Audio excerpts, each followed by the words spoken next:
తాకట్లో ఉన్న మీ బంగారానికి one and only solution prime gold hub మాత్రమే.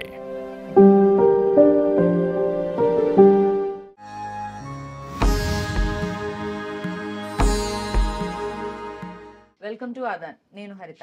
శ్రావణ మాసంలో వరలక్ష్మీదేవి వ్రతాలు చేసుకొని ఇల్లంటూ ఉండదు సనాతన ధర్మంలో.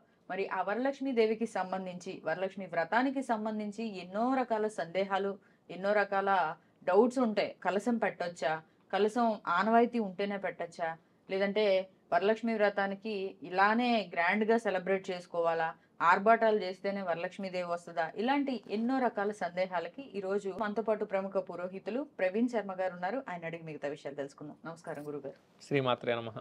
ముఖ్యంగా వరలక్ష్మి వ్రతం చేసేటప్పుడు కలశారాధన చాలా ముఖ్యం, చాలా పవిత్రమైనదిగా చెప్తారు. అసలు కలశారాధన చేయడం వెనకాల ఉన్న రీజన్ ఏంటి? ఎందుకు మనం కలశం పెట్టుకోవాలి? అయితే ఇది ఎవరు పెట్టుకోవాలి? కొంతమంది ఆనవాయితీ ఉన్నవాళ్లే పెట్టుకోవాలా, ఆనవాయితీ లేకపోయినా పెట్టుకోవచ్చా అని కూడా అడుగుతూ ఉంటారు. చాలా మందికి సందేహాలు ఉంటాయి. సో మీరేమంటారు? కలశం ఎందుకంత ప్రాముఖ్యత సంతరించుకుందంటారు? కొన్ని నోములు వ్రతాలకి ఖచ్చితంగా కలశం పెట్టుకోవాల్సిందే. ఈ వరలక్ష్మి వ్రతానికి, అలాగనే సత్యనారాయణ స్వామి వ్రతానికి, ఇంకా కొన్ని వ్రతాలకు. ఇది గౌరీ నోము వచ్చేసరికి గౌరీ ప్రతిమ కానీ లేదా పసుపుతోటి చేసుకున్న గౌరీదేవి కానీ చేసుకోవచ్చు. కానీ వరలక్ష్మి వ్రతానికి ఆచారం అనేది లేకుండా ప్రతి వారు కూడా కలశం పెట్టుకోవాల్సిందే. ఆ కలశంలో నీరు కానీ ధాన్యం కానీ పోస్తారు. మనం మంత్రం చెప్పి దేవుడు ఆవాహనం అవ్వాలి అంటే దాంట్లో నీరు కానీ బియ్యం కానీ ధాన్యం కానీ ఉండాలి. ఈ మనకి పంచభూతాలకు సంబంధించి పంచభూతాల్లో దేన్నైనా ఆవాహనం చేసుకోవచ్చు. నీరు, గాలిలో ఆవాహనం చేయాలి అంటే మనకు ఒక స్థితి రావాలి, కాబట్టి మనకు అది సాధ్యం కాదు.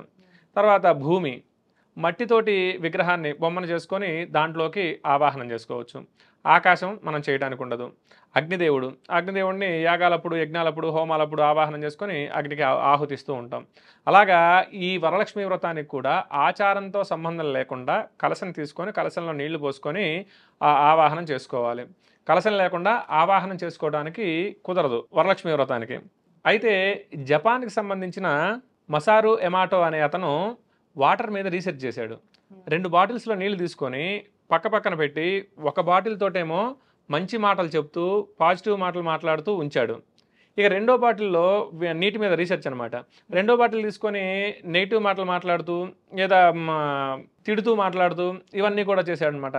కొద్ది రోజులకి ఏమైందంటే, నేను కూడా విన్నాను గురుగారు, చాలా చోట్ల వాటర్ రియాక్ట్ అవుతుంది మన మాటలకి అని చెప్పి విన్నాను నేను కూడా. కొద్ది రోజులకి ఈ మంచి మాటలు చెప్పిన వాటర్ని తీసుకుంటే ఒక ఫ్లవర్స్ లాగా మంచి ఆకృతిలోకి తయారయ్యాయి.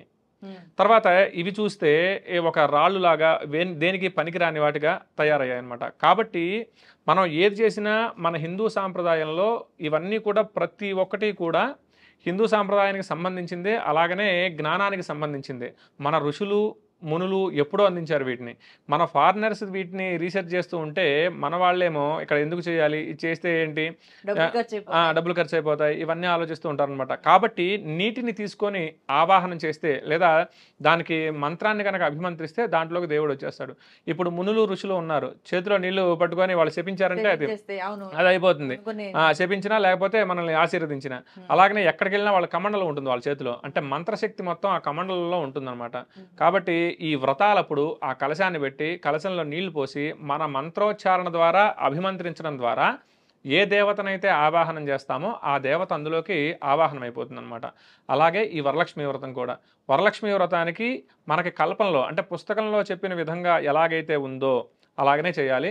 కల్పంలో కలశం పెట్టుకొని చేయాలని ఉంది కాబట్టి ప్రత్యేకంగా చెప్పి కొన్ని వాటిల్లో చెప్తారు, కొన్ని కల్పాల్లో. కాబట్టి ప్రత్యేకంగా పెట్టుకొని చేయాల్సిందే.